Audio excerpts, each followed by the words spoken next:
All right, in section 6.4, they talk about sampling distributions, and I'm not going to go into a whole bunch of detail about that.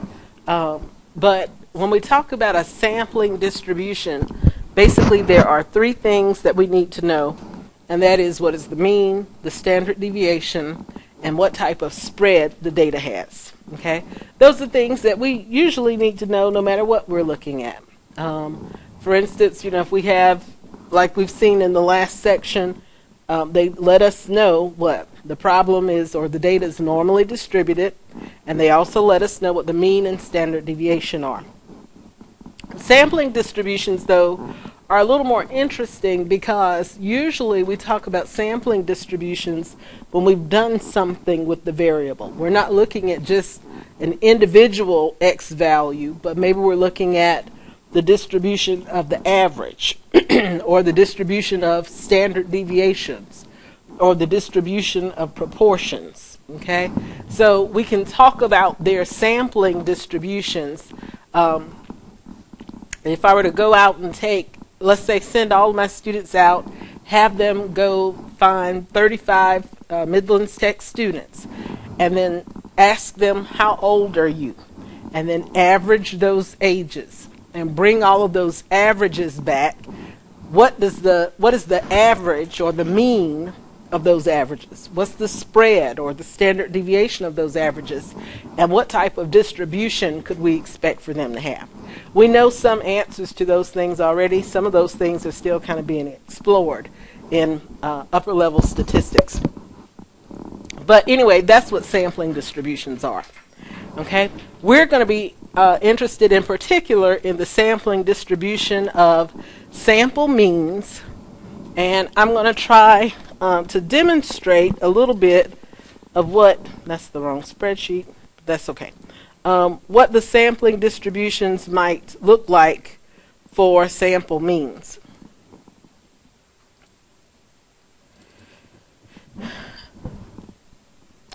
All right, so let's say I have some numbers that are randomly generated between 0 and 9.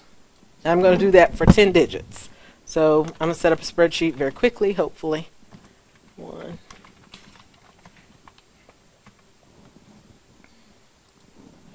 Okay, I'm going to use just equals ran between.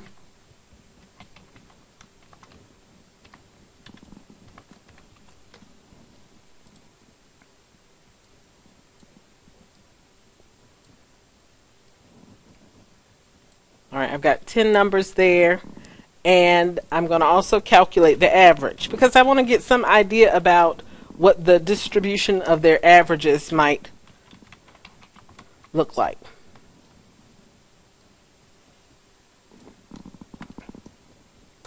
Now, before we do this, because I'm going to generate about 200 of these very quickly, before we do this, ignoring the averages, what would we expect the distribution of numbers that are randomly generated between 0 and 9 to look like?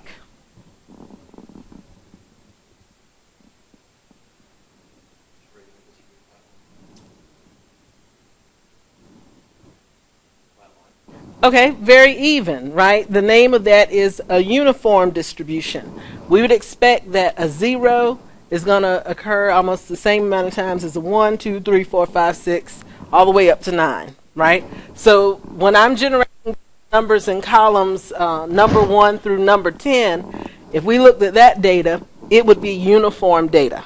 Everybody with me? Okay, but what's going to happen with these averages? So let me go ahead and generate some averages very quickly.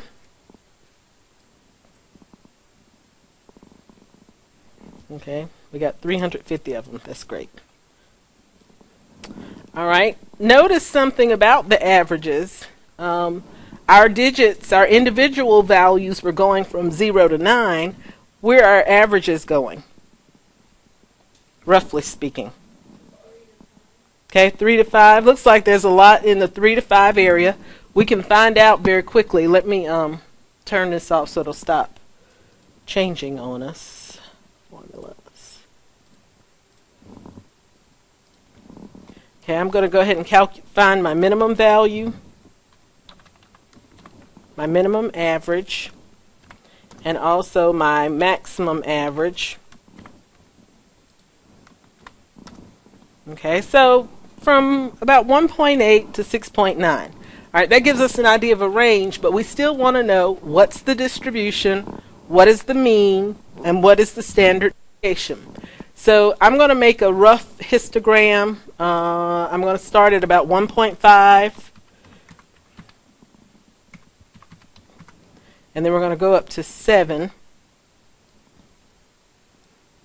Okay, so you've done a histogram before. I'm going to go to data. Hopefully I've got data analysis on here. Do I? No. Let me see if I can get that on here quickly.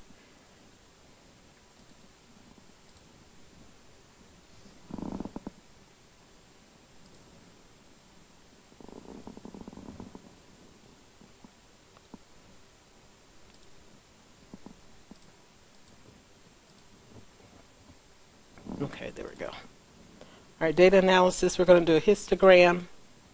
Okay, my input range is going to be my averages, and my bin range will be these numbers. And I want it to chart my output. Contains non-numeric data. Okay, sorry, there's a label. Okay, go. All right, so here's our histogram. Is it uniformly distributed? No. What does it look like? Bell shape. Looks like it's normally distributed. Okay, that's not just coincidence. That's exactly what we're going to find. Is under certain conditions we would expect that when we look at averages, the distribution of averages is normally distributed. We're going to look more closely at what those conditions are. Okay, what about the mean?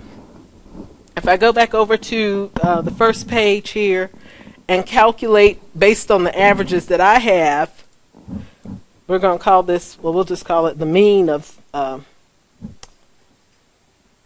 I'll just call it the mean for now. Okay, so it's going to be equal to the average of my averages. We get 4.5. Well, how does that compare to the average of 0 through 9? That would be what?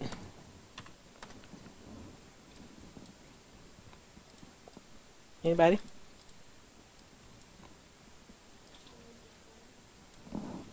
What value would the average of 0 through 9 have? Oops. 4.5. Okay, so obviously this one over here that we just calculated is perfect, because this is just our sample space. We did this, it's more of an estimate because we got it once we went out there and generated a lot of averages. But the mean of the averages is actually equal to the mean of the original population. Okay, again, not a coincidence. How do you think the spread of averages would compare to the spread of the original data? Do you think it would be the same, bigger, or smaller? Smaller. Very good. It would be smaller. Each of these averages is trying to target, or let me just say, each of these sample means is trying to target the true population mean, right?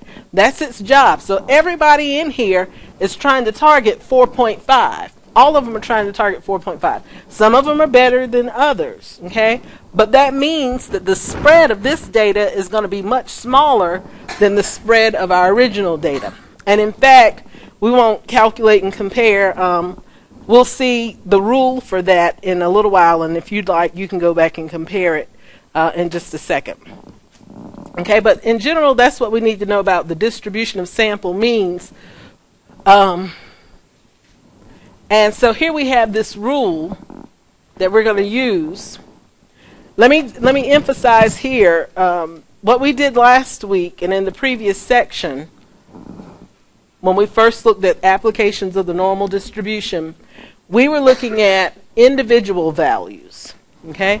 Now we're going to look at probabilities involving averages. Okay, what's the probability that the average value is, within a particular range. Okay, so that's going to be very key. This is what we call the Central Limit Theorem. It says for all samples of the same size n with n greater than 30, the sampling distribution of x bar can be approximated by a normal distribution with a mean, and we often say mu x bar is equal to x bar. The mean of the sample means is x bar, and the standard deviation of the sample means is going to be sigma divided by the square root of n. Okay. Now, something should kind of make us excited here. The fact that it's normally distributed, because hopefully we know what to do. However, whenever we hear about something being normally distributed, we need to know two things. We need to know what? Well, okay, that's close. We need to know what its mean is and what its standard deviation is. And then we can convert it to a z-score. Okay? So if we're talking about probabilities involving the means where n is greater than 30, then we know the mean is going to be the same as the original mean. The standard deviation, it's going to be the original standard deviation divided by the square root of n. A couple of cases that we should note. If the original population is normally distributed, then we really don't have any limitations on the size. Okay?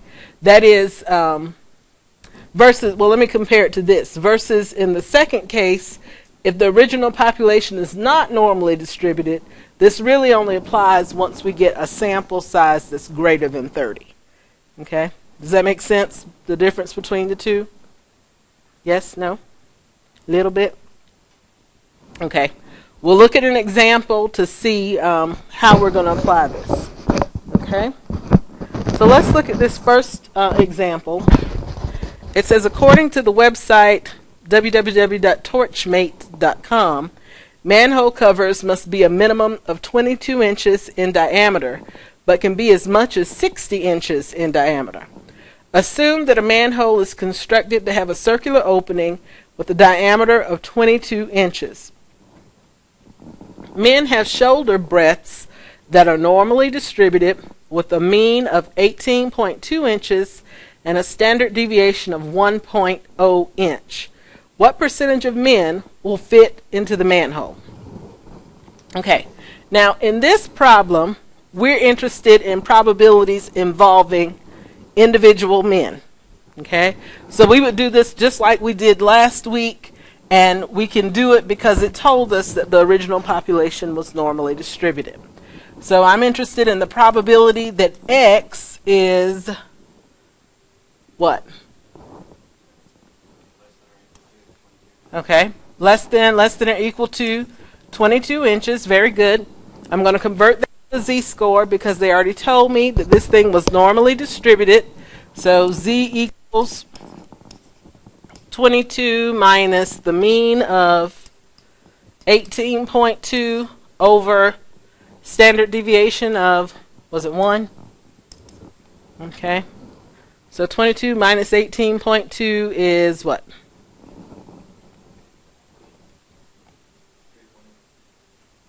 3.8? Okay.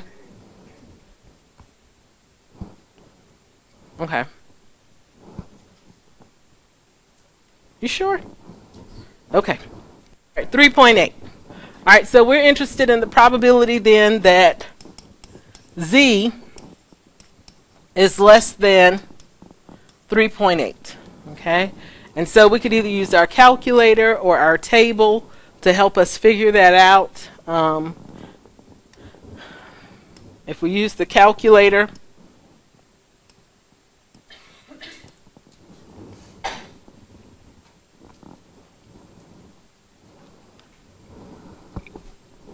then we're going to get our lower bound would be minus infinity. So we're going to do second distribution, a normal CDF, and negative 10 gazillion to 3.8.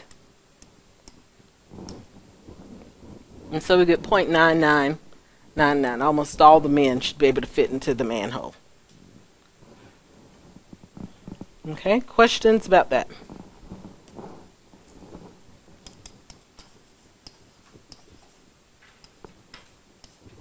Okay, very good. All right, now let's look at part B. What we did here in A was what we talked about last week. But in part B,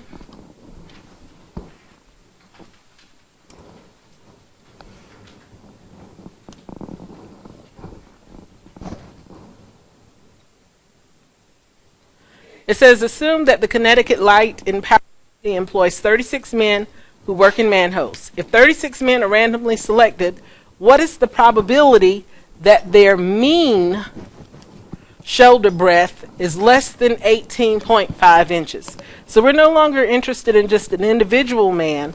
We've got 36 men, and we're talking about what their average shoulder breadth would be. So this is the probability that X bar is less than 36. Okay?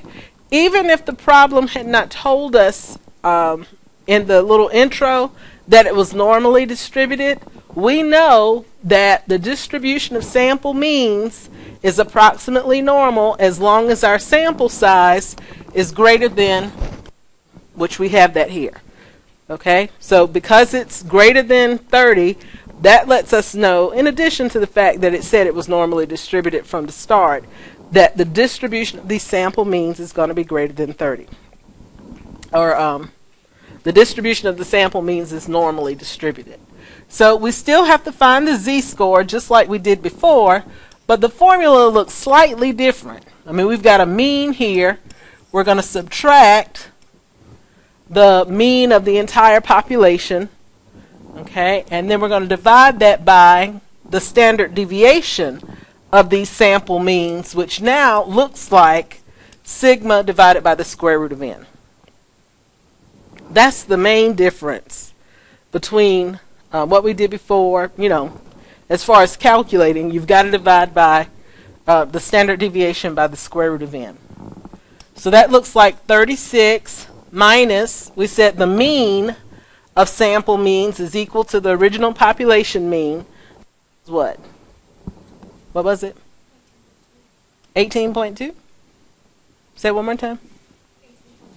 Okay, I think I have the wrong number somewhere. Should be less than 18.5.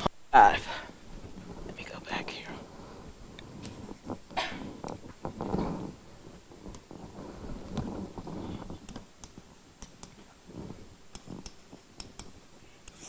Okay, and I'm going to divide that by my standard deviation, which was 1 over the square root of 36. If you're doing this all in one step on your calculator, you need to make sure to include your numerator in parentheses and your denominator in parentheses.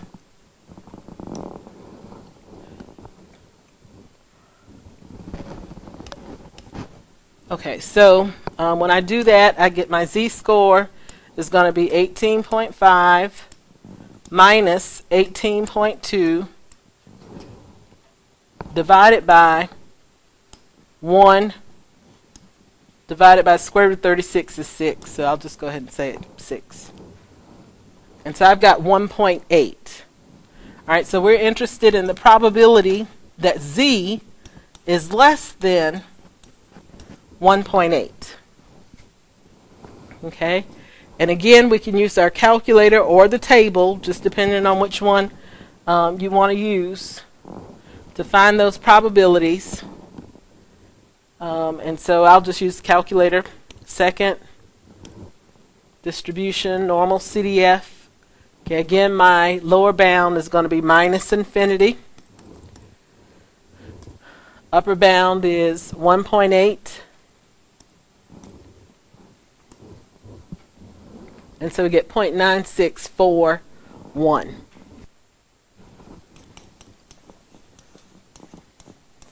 All right, so the probability that the average breadth, shoulder breadth for 36 men is less than 185, or rather 18.5, I'm sorry, is 0.9641.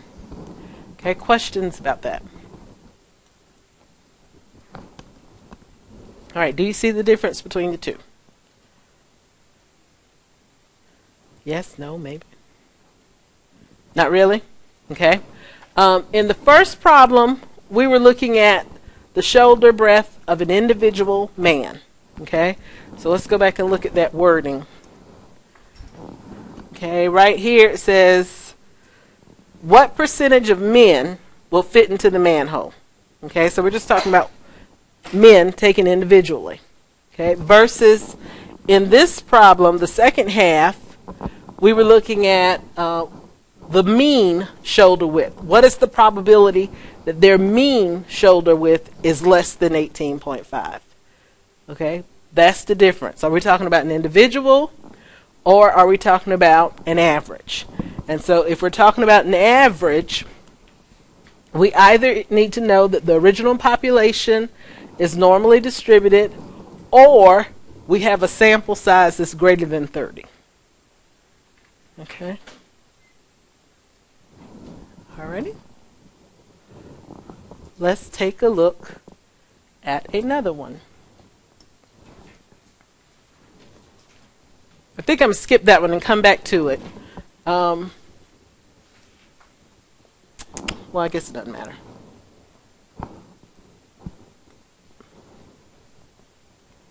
Okay, women have pulse rates that are normally distributed with a mean of 77.5 beats per minute and a standard deviation of 11.6 minutes.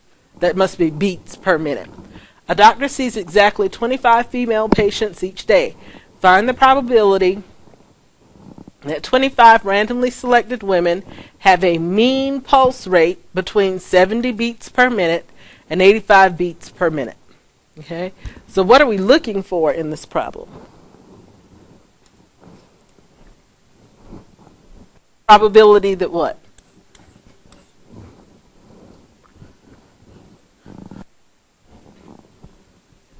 Okay. I'm guessing you said 70 is less than what? X bar less than 85. Because we're not talking about an individual woman.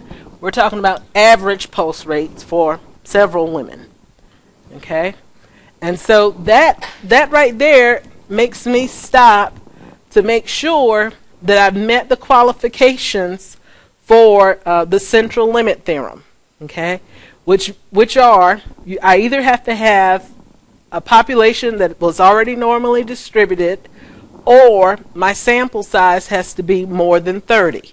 Which one of those have I met here? Distributed. Okay, the original one was already normally distributed. Okay? Otherwise, if it wasn't normally distributed, we'd need at least 31 women. Okay, so I know that. I know it's normally distributed, so I need to know what the mean is. My new mean, well, it's the same thing, is what? Okay, 77.5. And the new standard deviation is going to be, okay, 11.6 divided by the square root of 25. Okay, we have to do that when we're talking about probabilities involving the mean. So my z-score equals, well, I got to do two of them. So 70 minus 77.5 over 11.6 over the square root of 25. Okay, and also we have to do 85 minus 77.5 over 11.6 over the square root of 25. Okay, so do those on your calculator. Remember, include your numerator in parentheses and your denominator in parentheses.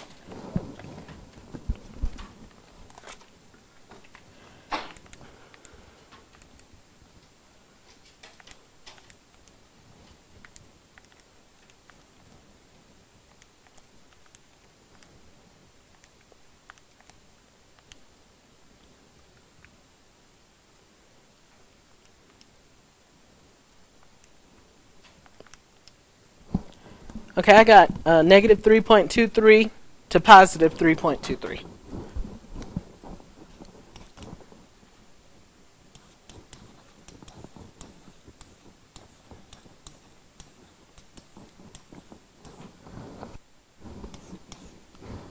Okay, and so if we do that on the calculator, this time my lower bound is negative 3.23.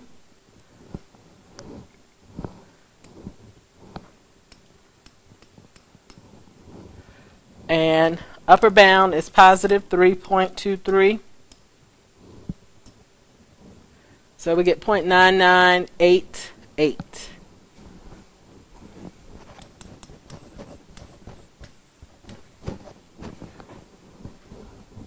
Questions about that? Okay. Or do you see the keywords? Do you see the triggers that will let you know that we're going to do this central limit theorem? Yes, no, maybe. Y'all are not talking to me. Okay. All right. Well, then let me let you try this last one on your own before we go to our next topic.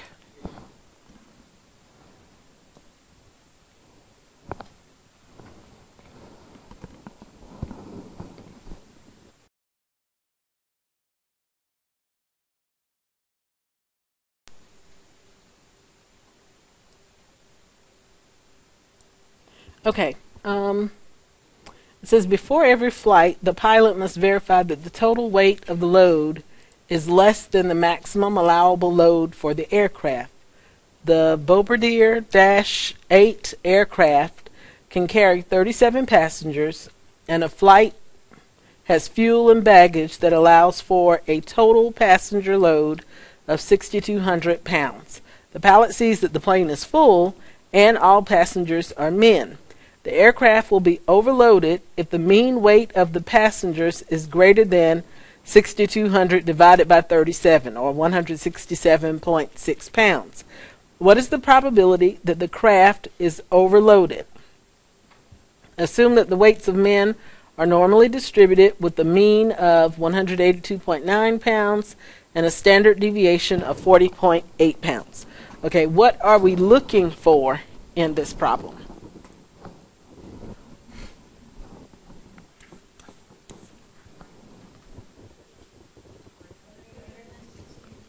Okay, what's greater than? Okay, and so we're talking about X bar, right? And it's greater than 167.6, is that right? Okay, 167.6. Okay, and so what conditions allow us to use the central limit theorem? Okay, all right, it is greater than 30. Our sample size is what? 37. Okay, so that's great. And they also told us that the weights of men are normally distributed. Okay, unfortunately, we've had that in all the examples, but if it doesn't tell us, I can't emphasize this enough, that it's normally distributed, we could use the central limit theorem based on the sample size in this case. All right, so I'm going to convert this to a z-score. We get z equals 167.6 minus 182.9 divided by the standard deviation 40.8 all over what? Square root of 37. Okay, very good. All right, put that in your calculator and you got what for z? Negative 2.28. All right, everybody got that?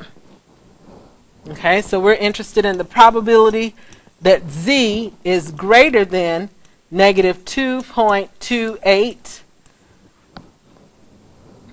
And so we could use our calculator since we're talking about greater than negative 2.28. Our lower bound is going to be what? Negative 2.28. Okay. So we got second distribution number 2.